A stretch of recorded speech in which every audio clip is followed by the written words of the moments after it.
இந்த இதை பற்றி யாருமே கேள்வியே கேட்குறதில்ல, கேள்வி எழுப்புறதே இல்லை.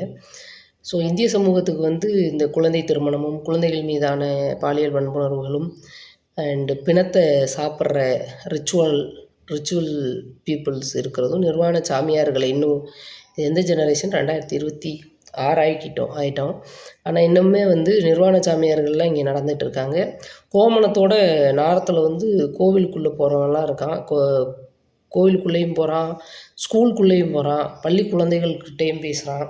இதெல்லாம் இருக்குது. இங்கே இந்தியா வந்து அப்படி அவ்வளவுக்கு மோசமான ஒரு கண்ட்ரி தான். ஸோ இந்தியாவினுடைய டெமோக்ராட்டிக் ஒப்பந்தங்கள் வந்து இஸ்ரேல் கூட இந்தியாவினுடைய ஒப்பந்தம் கையெழுத்தானதில் ஜெஃப்ரி எப்ஸ்டீனுக்கு பங்கு இருக்குமா அப்படிங்கிற ஒரு கோணத்தில் வந்து போனால் கரெக்டாக இருக்குது. ஏன்னா அவங்க 2 பேர் தான் புதுசு பேர் அதில் வந்திருக்குன்னு சொல்லியிருக்காங்க. அப்புறம் ஹர்தீப் சிங் பூரி அப்படின்னு ஒருத்தர், ஒரு அமைச்சர், அவரோட பேர் வந்துருக்குதுங்கிறாங்க. ஸோ இவங்க பேரெல்லாம் அதில் இருக்குது. பட் ஆனால் அங்கே கேள்வி கேட்கட்டும். அது வந்து சென்ட்ரலில் ராகுல் காந்தி வந்து கேள்வி கேட்டுட்ருக்கிறார் அவர்.